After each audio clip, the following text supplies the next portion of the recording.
Depuis quelques années, le sport en général fait face à un nouvel acteur émergent qui est en conquête et qui fait tout pour s'octroyer les plus grands événements sportifs mondiaux. Oui, je parle bien de l'Arabie Saoudite, cette puissance qui occupe une grande partie de la péninsule arabique et qui ne cesse de prendre de l'importance dans le domaine du sport. Après avoir injecté littéralement des milliards dans le football, que ce soit en recrutant des stars comme Ronaldo, Benzema, Kanté et j'en passe, ou en rachetant des clubs comme Newcastle, dans le golf, en bouleversant radicalement l'ordre établi par le PGA Tour en créant le LIV, un circuit secondaire où se sont dirigés de grands champions, l'Arabie Saoudite se montre désormais très agressive dans le tennis, où elle avait déjà un pied dans la marmite en accueillant des exhibitions entre les plus grands champions, mais maintenant c'est en Arabie Saoudite, à Jeddah, que se déroule le Masters Next Gen jusqu'en 2027, et on apprend que Rafael Nadal en personne est ambassadeur de la Fédération saoudienne de tennis, et qu'une compétition aura lieu à Riyad en octobre 2024 entre, tenez-vous bien, Djokovic,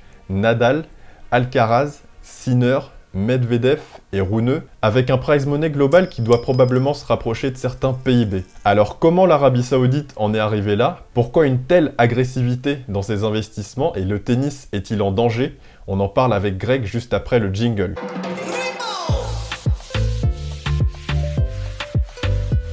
L'Arabie Saoudite est en train d'investir massivement dans tous les sports et le tennis n'y fait pas exception. On va parler de tout ça, on est en très bonne compagnie de Greg. Greg, comment ça va?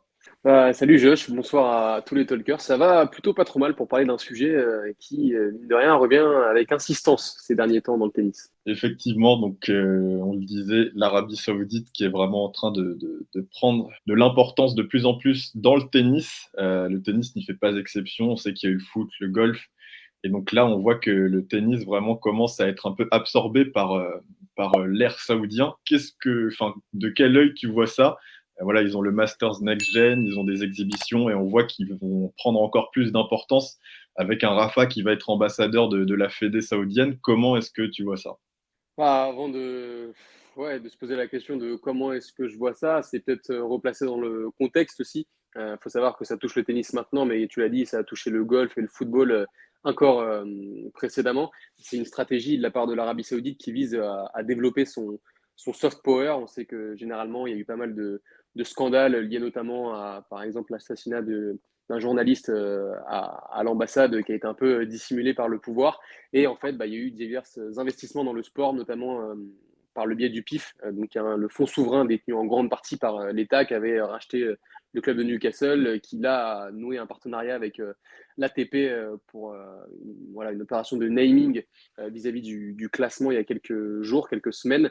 Et voilà, il va y avoir de plus en plus d'exhibitions, dont cette Six Kings Clam avec Nadal, Djokovic, Alcaraz, Sinner, Medvedev et Rune au mois d'octobre-novembre, hein, donc en plein milieu du Masters 1000 de Shanghai et de Paris. Donc c'est sûr que ça pose de nouvelles problématiques liées notamment au calendrier, parce qu'il y a beaucoup de joueurs, notamment Alcaraz, pour ne pas le citer, qui se plaignent des calendriers très denses, mais qui continuent à multiplier les exhibitions. C'est Andy Murray qui l'avait pointé du doigt.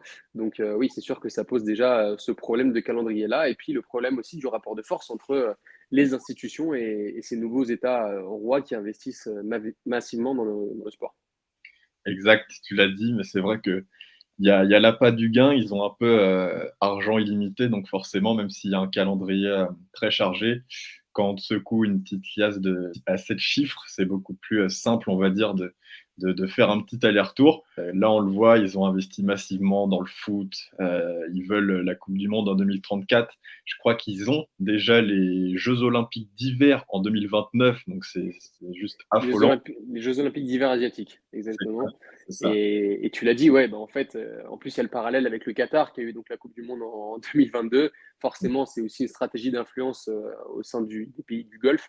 Une grosse rivalité aussi entre le Qatar et l'Arabie Saoudite. Il y a eu l'épisode du piratage de Beansport avec Biaoutiou, etc. Je vous laisserai aller fouiller pour pas trop entrer dans les détails si ça vous intéresse. Mais voilà, il y a aussi les combats de boxe, il y a le circuit live qu'on aura le temps d'évoquer, il y a des investissements massifs dans le foot, des figures de proue aussi, hein, avec Cristiano Ronaldo, Rafael Nadal maintenant dans le tennis, le Grand Prix de Formule 1 qui se déroule d'ailleurs au moment où on tourne cette vidéo ce week-end dans les rues de Jeddah. Donc oui, non, c'est sûr que, à mon avis, on n'est pas à la fin des investissements de l'Arabie Saoudite dans le sport. Exact. Mais avant de vraiment focus sur le tennis, peut-être, faire un parallèle avec le golf, tu le disais. Donc, ils sont apparus avec ce livre qui voulait justement concurrencer justement le PGA Tour, donc un peu l'équivalent de l'ATP pour le tennis. Et ils ont réussi concrètement à créer un circuit parallèle au PGA, qui était un peu l'institution à laquelle on ne pouvait pas toucher. Et de grands champions de golf, justement, se sont dirigés vers le fond de l'Arabie Saoudite, quoi. Enfin, juste avec un peu plus d'argent. C'est clair que les grands champions, tu les fais vite partir. On le voit avec le foot. Tous viennent en Arabie Saoudite. Enfin, il y a eu Ronaldo et après, il y en a eu plein d'autres à l'appel. Donc, est-ce que. Alors, je sais que ça, tu me diras si je me trompe, mais justement, cette concurrence qu'il y avait entre le LIF et le PGA s'est terminée à ce jour par une fusion, une espèce de fusion dont on ne connaît pas trop les issues, les clauses et tout ça. Mais est-ce que, avant justement d'embrayer sur le tennis, ce qu'ils font dans le golf, ils n'auraient pas voilà, tout intérêt à le faire dans le tennis et à d'autres sports pour prendre encore plus d'importance et de rayonner mondialement justement dans le sport? Alors, il y a plusieurs choses. Bon, comme tu l'as dit, déjà, il y a ce circuit qui est venu un peu graviter autour du PGA Tour et il y a des pointures comme Koepka, Mickelson, Jon Rahm qui sont partis plus ou moins récemment. Ça fait à peu près 2 ans que ça dure. Et en fait, on pensait que le projet de fusion allait accoucher, si je peux dire, mais en fait, c'est pas le cas. C'est beaucoup plus compliqué que ça. Il y a un accord oral qui avait été trouvé vaguement, mais en fait, ça tarde vachement à s'officialiser. Et entre-temps, le PGA Tour, ils viennent d'officialiser une levée de fonds opérée par le Strategic Sports Group qui rapportera près de 3 milliards à peu près au PGA. Et donc, bah, c'est peut-être aussi un nouveau pied de nez, j'ai envie de dire, à la Live, voilà, qui pensait peut-être tenir le bon bout j'ai envie de dire, en obligeant le PGA à une fusion, à des accords et peut-être à certains passe-droits. Là, c'est beaucoup plus compliqué que ça. Il n'y a pas encore eu d'accord et de fusion officielle. Donc, voilà, on navigue encore un peu à vue à ce niveau-là et c'est peut-être ce qui, voilà, occasionne un potentiel danger pour l'ATP à l'avenir. On a vu déjà contre les différentes entités du tennis, l'ITF, etc., c'est souvent un peu le bordel, même l'ATP et la WTA en vrai.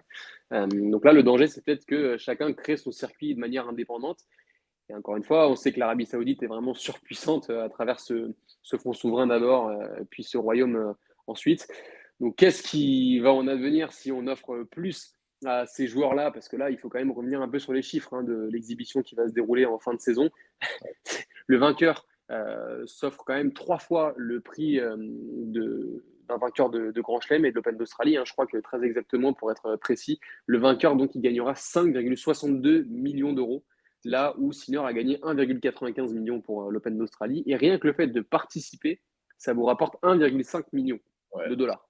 c'est Donc il faut savoir que c'est plus que pour une finale de Roland quand même. Il faut remettre les choses en perspective, c'est quand même assez énorme. Mais effectivement, oui, c'est le gros danger, c'est qu'on ait vraiment des entités qui ne s'accordent pas et qui fassent valoir leurs intérêts personnels avant l'intérêt collectif, parce qu'il ne faut pas non plus se leurrer. Je pense qu'aujourd'hui, les fans, c'est clairement pas la priorité de satisfaire les fans pour que ce soit l'Arabie Saoudite, ces acteurs-là ou même l'ATP, alors que c'est eux qui, paradoxalement, consomment le produit. Donc, c'est ouais, le principal danger. Et d'ailleurs, c'est Craig Taylor qui a commencé à s'en soucier en disant que voilà, ce serait peut-être bien de commencer à discuter avec ces acteurs majeurs qui sont plus puissants que les organes qui gèrent le jeu parce que ça pourrait bousculer la hiérarchie établie à moyen terme. complètement. On va en reparler de cette Six Kings Slam, ouais, qui s'appelle d'ailleurs ouais, les six rois des slams, et on met Rune qui a pas fait une demi, c'est assez surprenant. Mais pourquoi pas? Enfin voilà, on va reparler. Effectivement, donc on l'a vu, l'Arabie Saoudite vraiment injecte des milliards dans le sport, dans tout sport. Et nous, on va se focus quand même sur le tennis, étant donné que c'est quand même notre domaine de prédilection. Et on voit que ils ont déjà bien commencé. Ils ont bien commencé. Ils sont déjà bien implantés. Voilà, il y a des exhibitions en fin d'année notamment, dont le grand public n'est pas forcément au courant, mais qui accueillent vraiment la crème de la crème. Chaque année, il y a vraiment du très très lourd qui y va. Typiquement, là, on était sur du Djokovic Alcaraz en fin d'année. Enfin, je ne sais plus vraiment quand, mais Ouais, fin fin d'année. décembre, début janvier. Ils ont signé à Jeddah voilà, pour accueillir le Masters Next Generation, donc vraiment jusqu'en 2027. Donc ça leur permet vraiment d'attirer justement l'attention encore plus sur eux, étant donné que quand même c'est un tournoi important qui a pris petit à petit de la valeur. Voilà, il y a pas mal de gros joueurs qui l'ont gagné, qui sont aujourd'hui au top. Et dans un troisième temps, on a appris il n'y a pas si longtemps que ça que Nadal avait signé pour être un ambassadeur de la Fédération saoudienne de tennis. Donc là, c'est quand même un gros coup de pied dans la fourmilière qu'ils ont fait. Nadal qui a un peu dans la conscience collective le joueur avec les valeurs, la discipline, le respect. Et là, quand on sait ce que représente l'Arabie Saoudite en termes de droits humains, en termes de déontologie, avoir une légende comme Rafa, c'est quand même un gros coup qu'ils ont fait. Donc déjà, de manière générale, dans le tennis, comment tu vois l'implantation petit à petit de l'Arabie Saoudite est-ce qu'il y a... Enfin, j'ai dû oublier des choses sur l'Arabie Saoudite et le tennis, si tu vois d'autres éléments, mais comment tu vois ça de manière générale? Déjà, non, tu as été assez général. Il y a peut-être un élément que tu as oublié, c'est l'exhibition qu'il y a eu il y a quelques années, qui s'appelait la Diriyah Tennis Cup. Et en fait, qui avait été épinglé par Amnesty International, qui avait considéré ça comme du sport washing. Donc, en gros, utiliser le sport à des fins autres que sportives et notamment politiques et géopolitiques. Mais effectivement, je pense que ça va pas aller en s'arrangeant, entre guillemets, si on se place du point de vue un peu inquiet et soucieux du fait que ça puisse créer une scission entre les différents organes. Et justement, tu parlais de Rafa, de l'image que véhicule Rafa, mais c'est tout à fait dans la stratégie de l'Arabie Saoudite qui cherche à laver son image. Et finalement, il y a eu des scandales humains vis-à-vis des femmes, etc., du droit des femmes. Et aujourd'hui, c'est vraiment dans cette quête que l'Arabie Saoudite essaie de polir, on va dire, son image à l'international. Et vu les fonds dont ils disposent, encore une fois, ça leur permet de s'offrir une exhibition avec les deux meilleurs joueurs actuels, Novak Djokovic et Carlos Alcaraz, enfin, en tout cas à la fin de l'année 2023, si on exclut Yannick Sinner. Rafa, évidemment, je pense que ça met aussi en valeur de son côté le fait qu'avec l'exhibition à Las Vegas aussi, il va aller un peu chercher les sous, là, il peut aller les chercher avant de ranger définitivement ses raquettes. Donc finalement, c'est du gagnant-gagnant, hein. Quand tu vois les sommes qui sont là, j'ai envie de te dire, tu vas peut-être gagner autant en gagnant cette exhibition que si tu faisais le Grand Chelem doré sur une saison. Donc après, ça, c'est pas négligeable non plus. Alors après, la question, elle se pose pour Carlitos, qui est en début de carrière, qui a venu en gagner plusieurs, etc. Mais des mecs comme Djokovic, comme Rafa, surtout presque pour Rafa, j'ai envie de dire, qui a quasiment plus aucune chance de gagner un Grand Chelem aujourd'hui, Oui. forcément, ça fait saliver, ça fait réfléchir. Donc, moi, peut-être la question que je me pose, c'est pas tant, après, voilà, chacun a son opinion sur l'Arabie Saoudite.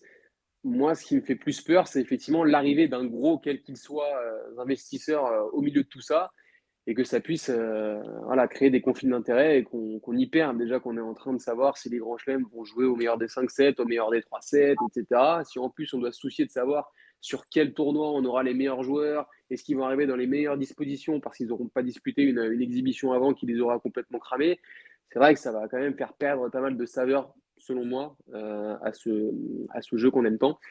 D'ailleurs, j'aimerais bien savoir ce que tu en penses aussi, parce qu'on n'a peut-être pas le même avis.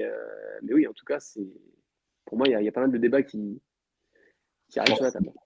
Ouais, hyper intéressant. Alors, me concernant, c'est vrai que forcément, voilà, il y a l'argent et comme tu l'as dit, tout le monde s'y retrouve dans le deal, hein. C'est du gagnant-gagnant. L'Arabie Saoudite, ça pèse des milliards, enfin, tu sais même pas combien ils sont capables de déployer, mais l'argent n'est absolument pas un problème. Et pour les joueurs, c'est du pain béni. Enfin, après, ça dépend des valeurs que tu prônes, mais en même temps, quand tu as un billet, comme tu l'as dit, d'1,5 million pour ne serait-ce qu'aller jouer un événement, enfin, C'est moi, débile. voilà, on sait tous ce que l'Arabie Saoudite représente, que voilà, c'est pas une démocratie, hein, on est très très loin de ça. On va Déjà, pas on est dans un royaume, hein, déjà, à la base. ah, Donc, c'est pas le même système. c'est un peu un monde vraiment à part. Enfin, tellement c'est absurde. Et tu te dis, est-ce que pour 1,5 million, est-ce que je m'assois sur ce 1,5 million Alors après, tout dépend de ta situation, hein. Forcément, ceux qui sont amenés Oui, à avoir ces chèques ne sont pas non plus à la rue, bien au contraire. Ils sont bien, enfin voilà, ils sont très bien, ils n'ont pas besoin limite de tout cet argent. Mais après, c'est toi et tes valeurs. Voilà, qu'est-ce que tu veux faire de ta vie? Qu'est-ce que tu prônes?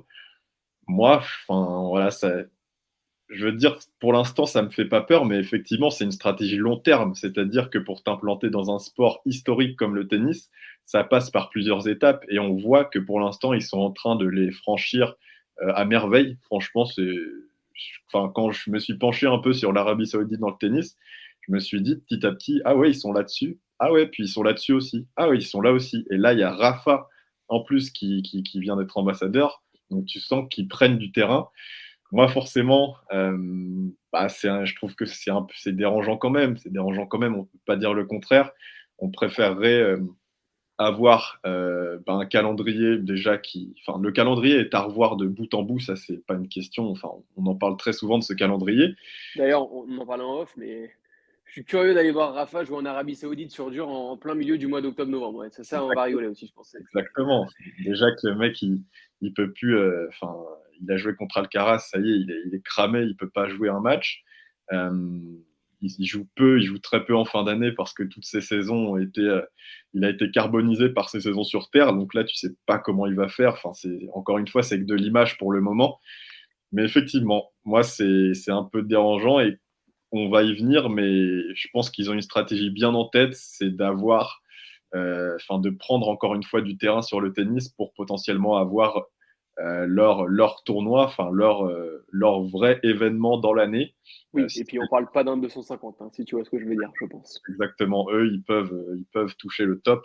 Donc peut-être pas Grand Chelem, étant donné qu'il y a une portée encore. Enfin, c'est plus que de l'argent un Grand Chelem, mais ouais, tu te dis qu'un Masters 1000, ouais, revisité ou même un énorme tournoi, c'est potentiellement possible.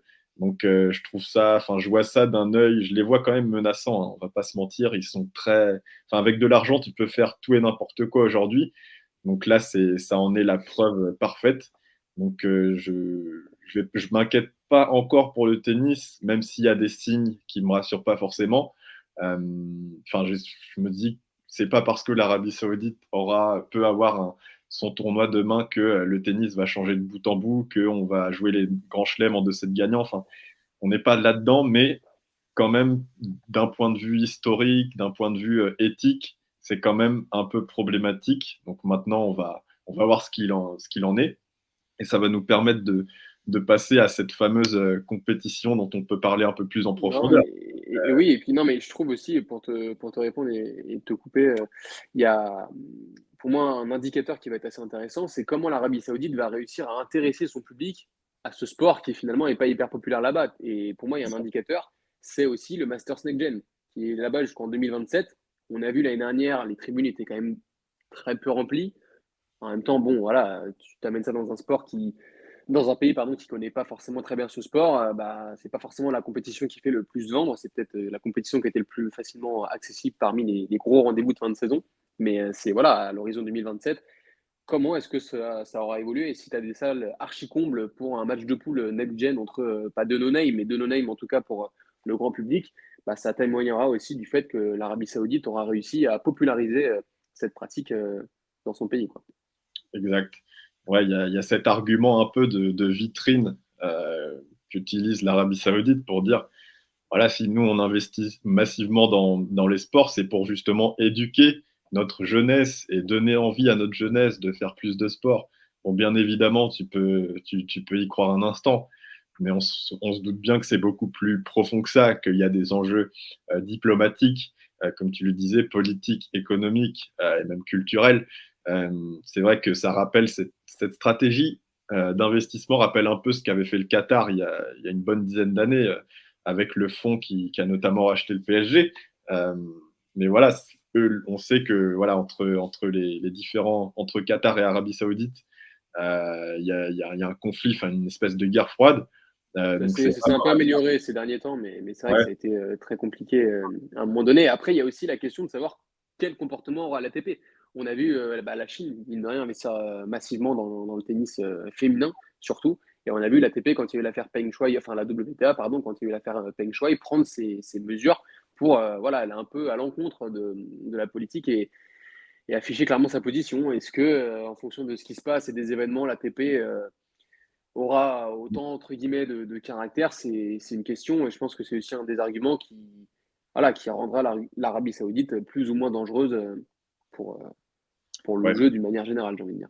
ouais, j'ai vu passer ça, hein. C'est Gao Denzi, le patron de l'ATP, qui disait qu'il était en discussion avec l'Arabie Saoudite et qu'ils ont tout intérêt à discuter avec l'Arabie Saoudite, essayer Après, de se- le président de l'ATP, Massimo Calvelli, a quand même dit notre partenariat stratégique avec le PIF marque un moment majeur pour le tennis. Ouais, Et que c'était un engagement partagé pour porter le futur du sport. Donc, bon. ouais. Bon, après, tu as toujours cette histoire d'image et forcément. Mais c'est Craig Tiley, hein, que tu disais, qui avait dit ça. Ouais. Craig Tiley, on sent qu'il sent la menace. Enfin, il disait que n'importe qui demain peut créer son événement. Enfin, qui a beaucoup d'argent, hein, quand je dis n'importe qui. Ouais. Mais n'importe qui peut venir poser 100 millions sur la table. Et là, les 32 têtes de série, elles vont pas aller à Melbourne, hein, elles vont aller. Ouais. Bah, lui, d'ailleurs, il est assez partisan. Tu sens qu'il, dans l'histoire, il est assez partisan de trouver des accords quand même de manière assez douce avec ces nouveaux acteurs du sport qui arrivent en puissance. Ouais. Ouais, c'est ça. Donc voilà, on le disait, une compétition fin 2024 en octobre, la Six Kings Slam, composée quand même de Novak Djokovic, Rafael Nadal, Alcaraz, Sinner, Medvedev, Rune. Sur le papier, ça fait rêver. Enfin, quand on voit toutes ces têtes-là de dingue, ces légendes, ces champions, on se T'as quand dit que même la moitié qui actuellement tient pas debout au plus de 3 matchs consécutifs, quoi. ouais, Et, c'est pas faux. Donc il y a aussi il y aura cette question justement est-ce qu'ils honoreront justement leur présence. Enfin, bon, on s'inquiète pas trop pour l'Arabie Saoudite s'ils sont pas là, mais voilà. En tout cas, je ça a été. m'inquiète pas trop sur leur présence vu le pactole qui les attend à l'arrivée aussi quand même, hein. Pour 1,5 million, moi je viens jouer blessé, hein, je te le dis, Ouais, pas de souci. aussi, mais je suis assez curieux justement de voir ces images de ces 6 mecs jouer en Arabie Saoudite. Enfin, ça vaut que dalle. Enfin, on va vite rentrer dedans. C'est une stratégie, pareil, donnant-donnant. Enfin, c'est bon pour les deux parties, hein, à chaque fois. L'Arabie Saoudite est contente, elle a son casting de rêve. Ça va pouvoir attirer l'attention un maximum. Et les joueurs qui vont remplir un peu leur frigo. Enfin, tout le monde est content. Mais derrière cette compétition, on va se poser la question en fin de vidéo, est-ce qu'on peut avoir peur? Est-ce que le tennis est en danger? Moi, quand j'ai vu l'existence de cette compétition dans le calendrier, alors ça sera vérifié, mais il me semble que c'est pendant le Masters 1000 de Shanghai, tu te dis, les mecs, ils ne se gênent même plus. Et là, c'est même plus caché. Enfin, on y va tout droit. Comment tu vois cette compétition? Qu'est-ce qu'elle t'évoque? Enfin, moi, je trouve que c'est vide. Après, c'est pareil, c'est une vitrine, c'est du marketing, mais comment tu vois ça de ton œil, quoi? Bah, en fait, le truc, c'est on n'a pas encore de date officielle, je crois, mais au mois d'octobre, effectivement, ça tape pendant le Masters 1000 de Shanghai et pendant le Masters 1000 de Paris. Ouais, Sachant que maintenant, en plus, les Masters 1000 font 10 jours. Donc, ça fait quand même 20 jours. Donc, tu as des dates en moins, forcément, pour aller jouer ces exhibitions. Il ne faut pas quand même oublier quelque chose dans l'histoire. C'est que, déjà, que sans cette exhibition, je ne voyais pas forcément Rafa, et puis il ne sera sans doute pas d'ailleurs, aller jouer le Masters. Mais ça voudrait donc dire que Rafa finirait sa carrière c'est ça. sur cette exhibe. Ouais, C'est quand même un truc de fou furieux. Alors après, il y a l'image, oui, il est ambassadeur de l'Arabie Saoudite, peut-être que ça a presque été négocié, hein, qu'il touchera une prime en fonction de ça, parce que forcément, s'il prend sa retraite en Arabie Saoudite, sur cette exhibition, on en pensera ce qu'on veut. Je pense que c'est pas Bertrand Latour qui ira adresser des louanges à Rafa dans ce cas-là, mais au niveau de la com, pour l'Arabie Saoudite, ce sera quand même quelque chose de fou. c'est fou. Donc ça, c'est déjà un premier débat. Après, en soi, forcément, en tant que fan de tennis, bon, après, on en pense qu'on veut des exhibitions. Moi, j'étais content de voir jouer Rafa face à Carlos Alcaraz à Las Vegas, même si, voilà, on n'en a retiré aucun enseignement et j'étais pas là en mode j'attends ça comme le dernier rendez-vous que j'ai envie de voir sur Terre. Mais c'était toujours sympa, tu vois, un petit dimanche soir, fin de week-end, etc. Après, ce que tu penses de ce qui se passe derrière, de toutes les retombées, etc., ça, c'est encore autre chose. Mais oui, effectivement, il y a aussi cette problématique d'Alcaraz et Rune qui ont mis le pépin physique de Rune qui va, on en parlait l'autre fois dans le premier épisode de ces petites discussions, qui va jouer des UTS, mais qui derrière déclare forfait pour des tournois ATP. On y va tout droit, tu l'as dit, en fait, entre ce conflit d'intérêts entre l'Arabie Saoudite et l'ATP, même si c'est pas formulé, je sais pas quels accords ils vont trouver, mais il va forcément y avoir un problème à un moment donné. Et quand est-ce que ça va exploser? C'est ça aussi la grande question. Et ouais, mine de rien, moi je me demande s'il n'y en a pas un que ça arrange dans l'histoire, c'est pas Novak Djokovic quand même. Parce que lui, il va finir sa carrière avec ses records, avec son pactole, et tu vas quand même entrer dans l'histoire, dans une toute nouvelle histoire, hein, il l'a dit d'ailleurs aujourd'hui, du tennis, où en fait, en termes de magie, on sait qu'en plus, le grand public est souvent assez friand de ce genre d'histoire, les belles histoires, etc., etc. Le fameux c'était mieux avant. Si tu as des jeunes qui commencent à privilégier les exhibitions par rapport aux tournois ATP, ouais, voilà, aux grandes affiches sur les grands cours des tournois les plus mythiques, à mon avis, pour le déloger, le Djokovic, en termes de storytelling, il va aussi falloir y aller, quoi. Donc, ça pose mille questions, en fait. Ouais, Ça pose mille questions. exact. En tout cas, ouais, on va voir comment ça se passera. Enfin, le casting, il est exceptionnel, hein. C'est quand même fou de pouvoir avoir ces joueurs-là avec une simple, enfin, avec un peu d'argent. C'est un euphémisme, bien C'est dingue. évidemment. Mais par contre, sportivement, je suis d'accord avec toi, ça n'a aucun intérêt, quoi. Ouais, c'est Enfin, les mecs, ils arrivent en fin de saison. Alors oui, Sinner a fait une super fin de saison dernière, mais enfin, je vois pas quel enseignement on va retirer de ça, en fait, sportivement. ah non, mais ça, Surtout vu sa place dans le calendrier, quoi. Tu vois. ouais, Il y a les Olympiques, les mecs ils sont cramés, ils seront passés des jeux à Wimbledon, de Wimbledon aux Jeux, à l'US Open, au continent asiatique. Pour bon, l'Arabie Saoudite, géographiquement, c'est pas hyper loin, mais quand même, ça fait encore des trajets en plus. exact. Bon, voilà Ouais. quoi. Tu vois. Non, c'est fou. On va voir ce que ça donne. Et on peut finir effectivement par se poser la question fatidique un peu derrière tout ce qu'on a évoqué. C'est est-ce que notre sport, est-ce que le tennis est en danger? Est-ce que on peut s'inquiéter pour alors le futur du tennis, peut-être pas à court terme parce que c'est pas en quelques mois que tout va être chamboulé, mais plus à moyen et long terme. La prochaine, enfin voilà, en 2030, qui est-ce qui lancera? En 2040, voilà, c'est très loin, mais c'est juste histoire de se dire est-ce qu'on peut s'inquiéter? Je peux te laisser y aller d'abord. Mais voilà, est-ce que derrière, quand on voit tout ça, quand on voit tout ce qu'on a évoqué, quand on voit que le golf, voilà, a été mis en concurrence, quand on voit que le football pourrait accueillir la Coupe du Monde dans 10 ans en Arabie Saoudite, est-ce que le tennis peut s'inquiéter? Est-ce que le tennis peut s'inquiéter à la volée comme ça? Je dirais oui. Ouais, Après, est-ce que le tennis doit s'inquiéter? Je sais pas, parce qu'en soi, on ne connaît pas les dessous des conversations. Je pense que c'est ni toi ni moi qui allons agir là-dessus. Donc, de toute façon, c'est compliqué de se prononcer. Est-ce qu'il peut? Oui. Est-ce qu'il doit? Je ne sais pas. Parce que, encore une fois, on ne sait pas comment ça va évoluer. Est-ce que l'Arabie Saoudite va pas mettre ses pions aussi sur un autre sport en fonction de s'il y a un sport qui émerge? On peut penser au paddle hein, aussi, et mine de rien, dans lequel le Qatar a commencé à investir d'ailleurs, qui est un peu un dérivé du tennis. Donc ça dépendra aussi. Ça dépendra aussi, je pense, de la dynamique du circuit. C'est-à-dire qu'en fait, imagine, tu as un Alcaraz qui passe sa carrière à être blessé, qui prend des critiques de toutes parts, qui a des choix à faire à un moment donné sur l'aménagement de son calendrier. Peut-être qu'une fois qu'il aura amassé à 23 ans des millions et des millions par ses premières exhibitions jeux, peut-être que ce sera moins sa priorité. Et dans ce cas-là, peut-être que les joueurs auront plus de pouvoir décisionnel sur est-ce qu'ils privilégient l'ATP, côté historique du tennis, ou est-ce qu'ils ont envie de donner à ces nouveaux acteurs une dimension encore supplémentaire, peut-être voire même supérieure à celle de leur organe originel, j'ai envie de dire. ouais.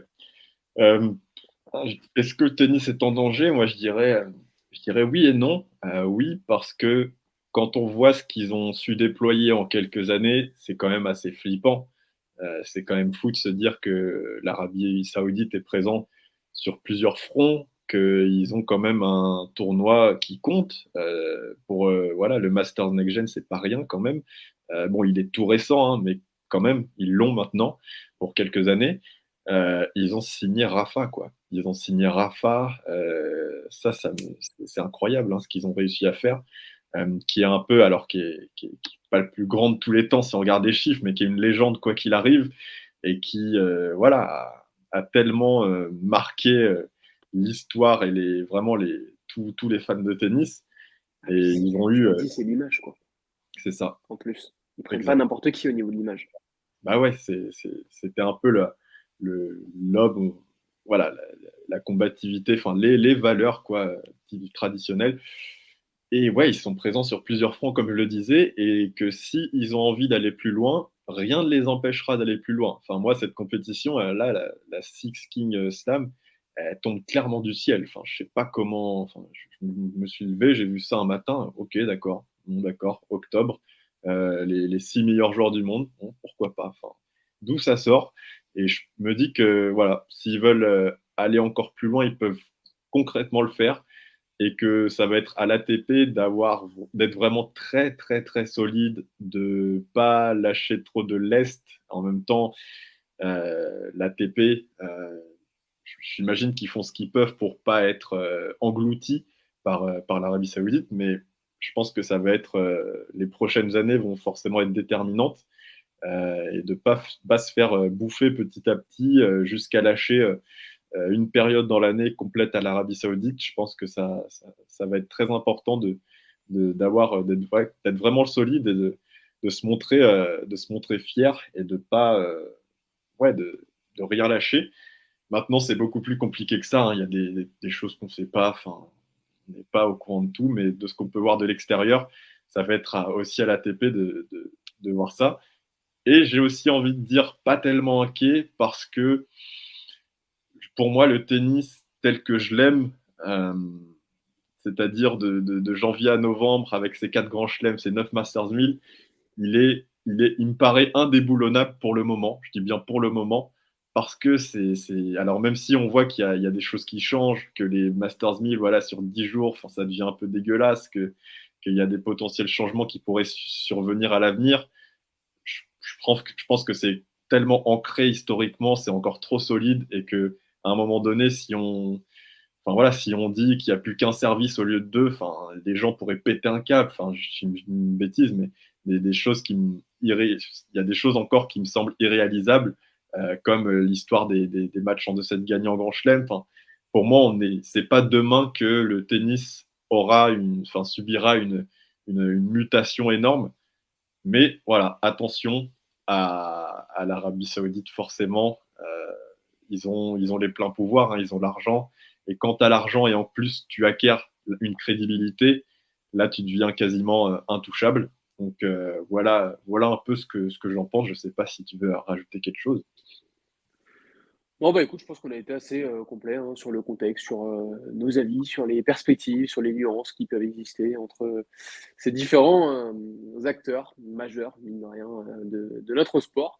On espère en tout cas que ça vous aura intéressé, instruit peut-être, sur, sur tout ce qui risque de se passer et de voilà, concerner un peu le plateau mondial dans ces prochaines semaines, ces prochains mois, même ces prochaines années, hein, évidemment. N'hésitez toujours pas, comme lors de l'épisode sur Rouneux, à nous suggérer des potentiels sujets que vous aimeriez qu'on traite. Je pense qu'on va réitérer ce format quand même pas mal de fois, parce que c'est assez sympa, mine de rien, de confronter nos points de vue. On est en pleine tournée de Masters 1000 américain, donc surtout n'oubliez pas aussi vos tasses de café, parce que ce sera assez, je pense, Et voilà. important pour ne pas crouler sous le sommeil ces prochaines semaines. Et puis, bah, écoute, Josh, hâte de te retrouver pour une prochaine discussion.